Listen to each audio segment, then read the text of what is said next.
Ladies and gentlemen, it's JC here on reviewing my second game of the weekend. Australia versus South Africa 2, Perth. Okay, it was a very wet game, I will say. It looked at times, late in the second half, it looked like as if heavens have opened, It looked like Noah's floods. But we're not here to talk the weather, we actually had to talk rugby, okay? First thing I want to mention here is Rassie's 11 changes were genius. Okay, and a lot of the youngsters that he played were in what I would like to call, in my rugby vocab, pillar positions. That I will give an explanation for what my definition is on pillar positions. I will get into that later. Let's first talk about the match. Okay. The scoreline was quite wide. South Africa got a comfortable win, but I'll be honest, and I will explain why. I'm not really happy. Even if you made 11 changes, there were moments where we just had what we here call brain farts, right? Now let's get into the game here.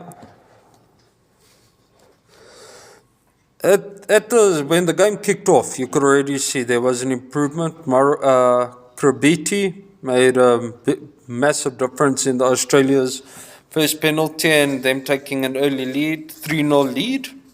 Okay, the Boks over here were just overexcited. Overexcited, they just already wanted to go out wide, play beautiful passing rugby. Give them that, very adventurous, but in sport, even if it comes to one match, do the basics right first, guys. Feel your opponent out, okay? Yeah, you go in there with a game plan, because if you don't have a game plan going into a match, you're gonna look lost. But at the same time, feel out your opponents, okay? Go ruck them, go for the rucks, and then start making decisions. Okay, go wide, and all those things, guys. And also make sure that the guys know, okay, I have to be there because Amy Delandy is going to pass the ball. Skip my pimpy, and the ball's going to come to me, or I'm just going to skip Delandy, and you guys get where I'm going, okay? Alright. There was a line break. Cheslin Colby, beautiful line break. Then he offloads to Sasha Feinberg and Gomez Zulu, who knocks it on. Okay? Yeah, I get the ball was wet, but that knock-on should not have happened. You're a professional.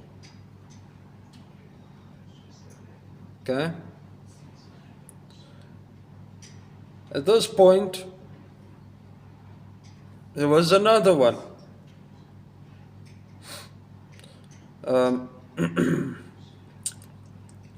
Mapimpi intercepts a cross kick.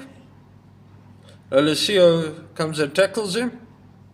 Mapimpi has the ball, guys. He had the ball in his hand. Try was there, literally. Beard hair away from the try line. He knocks it on. Okay, that was unacceptable. A guy that has won a World Cup. Sorry, let me rephrase that. 2 World Cups. Knocks a ball on like that. So close to a try line. That's costly. Costly, boys. Costly. Okay. At this point, Australia looked so bloody rattled. They needed something. They needed I don't mean a match win. They needed something to get out of that territory that they were smothered in. Okay, and at the same time, Australia was so smothered in their own territory, the Boks couldn't score points. Okay, literally, out of all that territorial dominance, we managed 2 penalties and a try. And we had the halftime lead because Lolasia missed a kick. Not on. But look, let's still go step by step, okay? Australia were penalised for not rolling away. Sasha Farnberg and Gomezulu converts a penalty, 3-3. Okay? At this point, Australia need to really actually have a look at getting the ball to their 10s or their 15 so that they can kick the ball out and out of the Springbok territory, so Australia can have some form of territory. Because, yeah, then Australia got it out to Lolasia, who kicks the ball downfield. Then Australia get the ball back again. They attack. And then comes one of the best counter-attacks I've seen in a long time. Apile Lefasi runs straight. Now, I said in my Springbok video, no, in order to play expansive rugby and quick-footed rugby, your players need to know where they need to be and when the ball's coming to them. That's what we saw here. Great example. This counter-attack was exactly what we saw, is exactly where we saw an example of this. Farnberg and Gomezulu missed. The score's 8-3. Okay. Australia quickly get the ball back, and they win a penalty.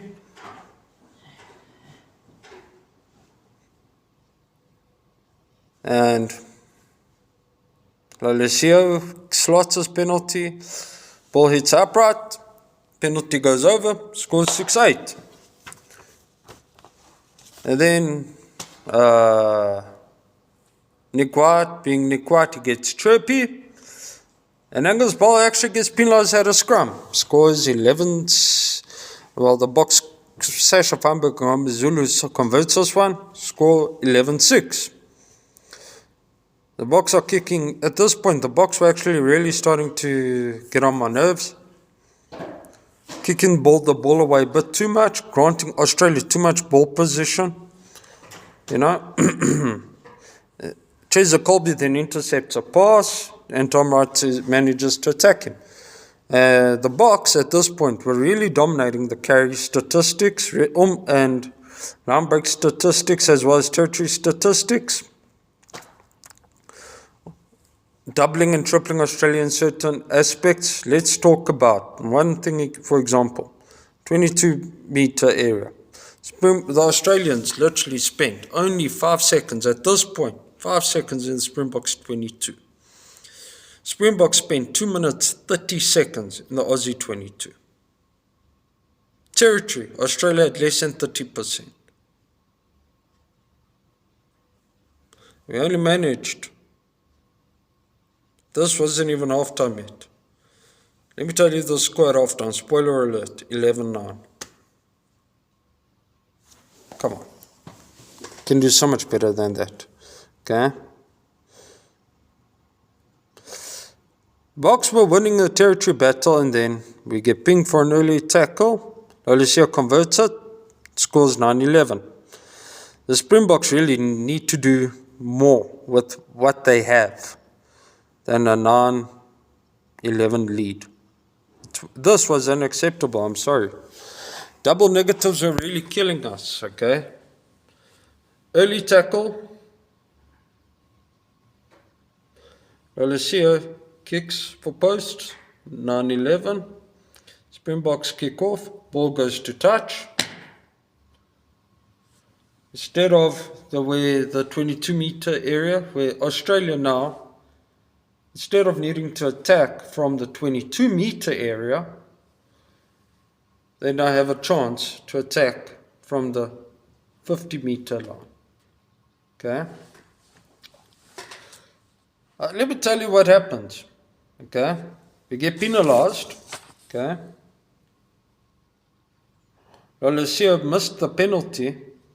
An easy penalty. Lolesio normally would have gotten that. Australia would have gone into halftime leading 12-11. Despite being behind on every statistics, Aussies actually should have led. Now, my first half thoughts, I wasn't happy. We could have really done better. We messed up 2, maybe even more try opportunities. We gave away lineouts. We were slacking on lineouts. We were shoddy, sloppy. Okay. Scrums weren't up to our own standards. Okay. My Pimpy's knock-on in particular was a basic amateur error. Okay. Simply should have had the ball in his left arm instead of his right arm, because Alicia was tackling him from the right hand side, and if it was on the left hand side, he would not have knocked on. He would have scored a try. Okay. Sasha Famberg and Gomez Zulu's knock on. Look, okay, that is more. You know what? You can't really blame him for that, because he's human. Okay. But still,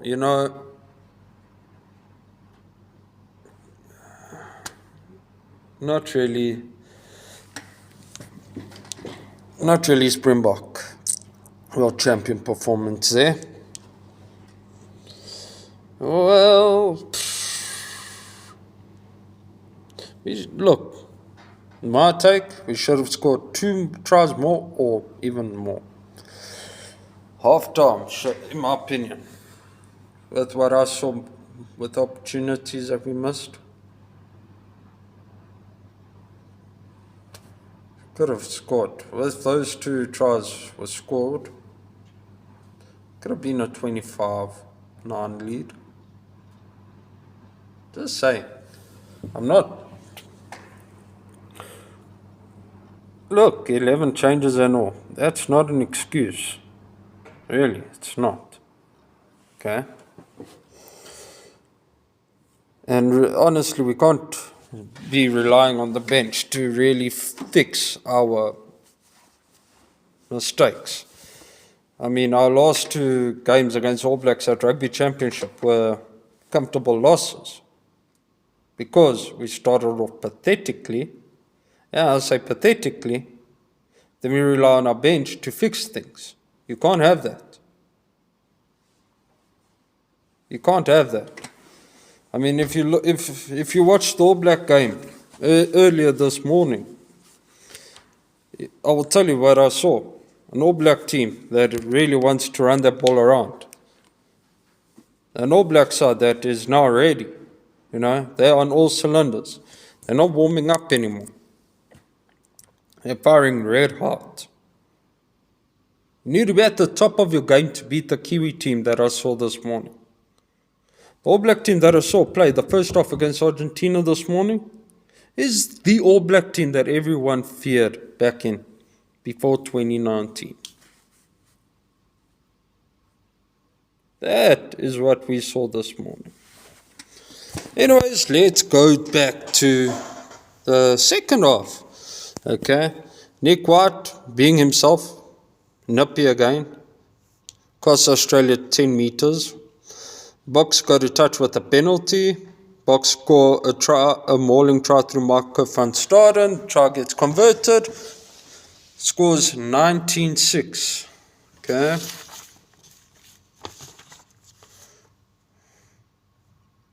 Then Nick White wins a penalty.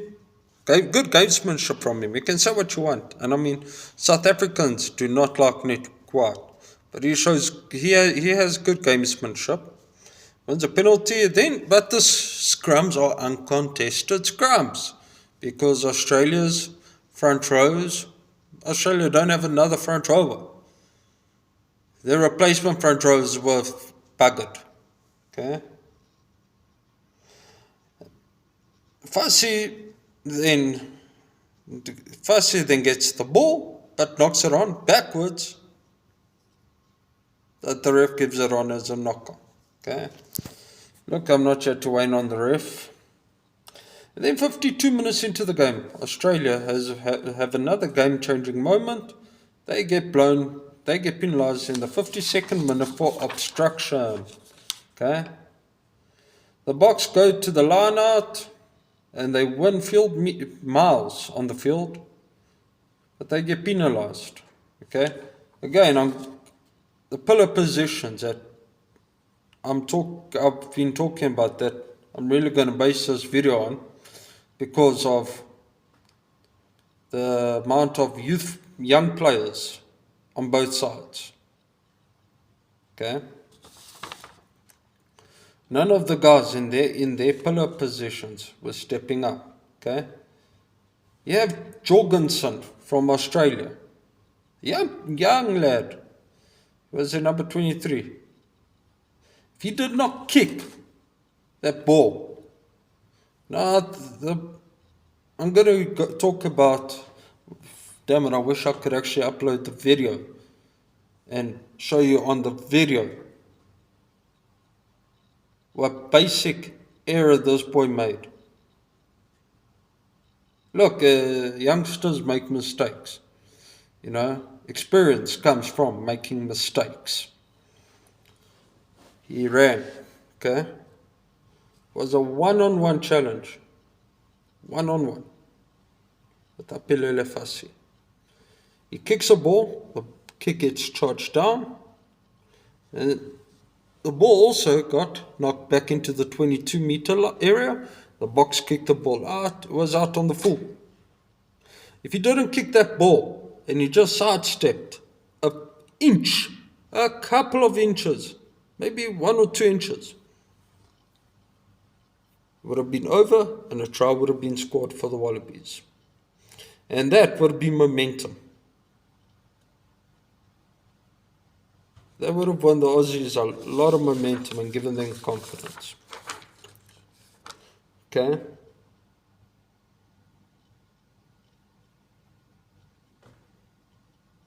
Then, the Boks making silly errors, putting themselves under pressure. And this is what I say.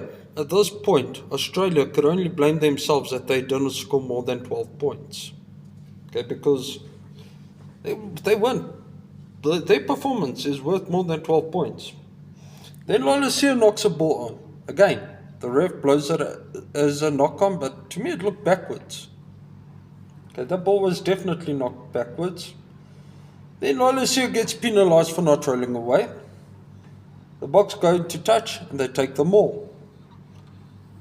And Malcolm Marx scores a try. Look, it looked like a double movement, but actually it wasn't, because he wasn't dislodged from the maul and he wasn't tackled. And the conversion is missed by Pollard, scores 23-12. Then the Boks win another penalty and they take it to touch again. Okay, because Yuru illegally collapsed a scrum and he was yellow carded. Yuru took a maul, collapsed a maul. The Boks then got another penalty that they took to touch. Malcolm Moss scores his second try, and the full-time score eventually is 30-12. Okay. Pillar positions. Well, okay, let me first give my opinion on the game. Young players, got to win. Look, it's no small feat to get an away win in Perth. No small feat. Look, doesn't matter which Aussie team you play. If you have to have a winner in Perth over the Wallabies on your resume, well done. Okay. Um, Particularly with the 11 changes, players didn't gel. Oh well, players still need to gel. And I still say, look, this is the guys that might play some of them in the 2027 World Cup as starters. The rest maybe 2031. Okay. Maybe they're gonna look dangerous and they're gonna kick ass in the future. But with that being said,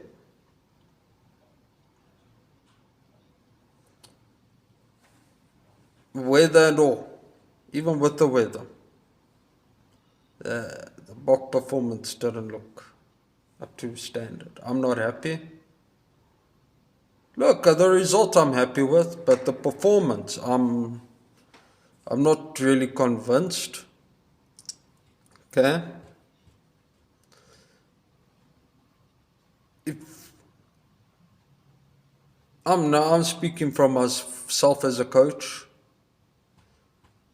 This isn't the team I would pick yet for a match against the All Blacks. I hope the 2 games against the All Blacks, Rassie goes with experience and a bit of youth here and a bit of youth there. Maybe have Sash Feinberg as your youthful player. Maybe put Feinberg on as fluff and have Pollard as a backup at centre. And keep Lebok on the bench. Or look, we have depth, but having depth doesn't mean that you can put these guys All Black or world beaters just yet. Guys that played today. Give them until the World Cup. But yeah, with that said, our lineouts, what really nagged me the most is our performance at the lineouts. Those 2 knock-ons that we really messed up on, And I mean, you're talking about guys like Mapimpi knocking on right there by the bloody try line. That is a coach killer, that. I'll be honest, it's a coach killer. Wet ball or not, I really hope that, look, we have 2 weeks. We have next Saturday off. Okay? So the following week, the 31st of August, the guys, your top players, will have 2 weekends, well, actually 3 weeks, to have prepared for what's to come. If the All Blacks are anything like I saw this morning, particularly in the first half, it's going to be a war. Anyways, guys, let's go on to what I see as pillar positions and why that is. Well, I want to highlight that in this video. Okay? Your pillars on the field are guys that I don't want to say, look, every player on the pitch or every player in the team, more like it, is just as important as the other guy. But the pillars are the guys that link positions, guys that need to almost have vision, like visualize, and play chess on the pitch, and think ahead before they just play. They can't just, you get what I'm saying. There's other guys the other guys that steal the ball and they run for the tries. Your pillars are the guys that make that. Now, my pillar positions are hooker, Why is hooker a pillar? Links your two props, and the hooker throws in at the line out, and then the hooker, along with, he's one of the guys that call the plays at the line out, or he listens for the plays at the line out. Okay? 4 and 5, your locks. Why are they pillars? They link your front row and your back row. And those are the guys that 9 times out of 10, well, in my team, they call the plays for the lineouts. Okay? Look, I also have my flankers that jump for the ball. But in my team, my locks call the plays. Then you have number 8. Although number 8's a loose forward and he's a fetcher, why is he a pillar? Because he also catches the ball in the line-out and he links, and he's one of the links between the forwards and the backs. And why is his vision important?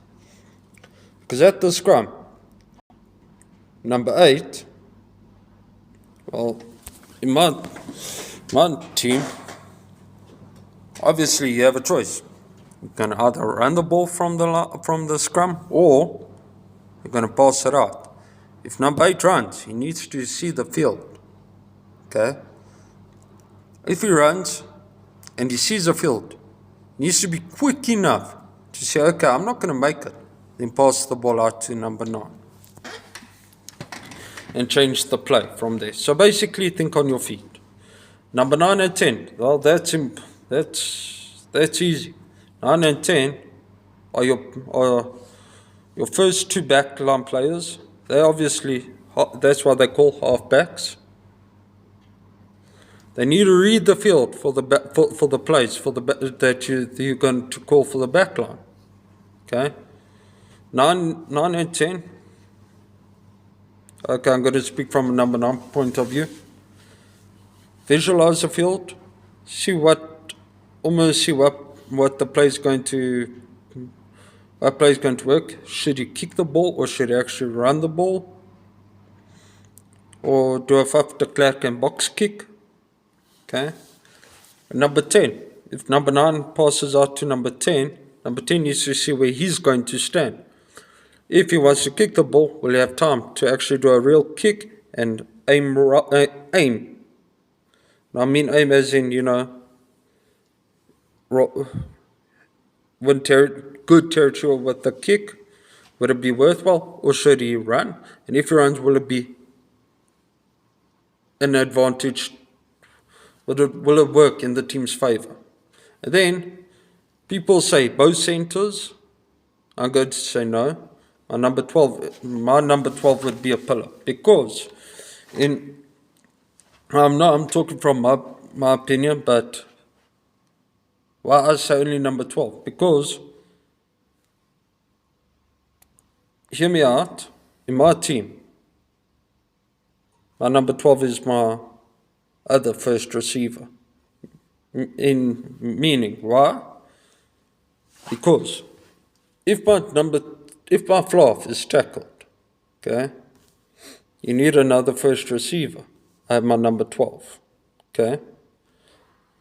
And then same in the scrum. Because remember, a lot of the time your scrum turns, okay? So let's say I'm in the middle of the pitch, my number 10's here, my number 12's here. Scrum turns this way, and my scrum half has easier access to pass to my inside centre than having to go over obstacles to get the ball to my fly half.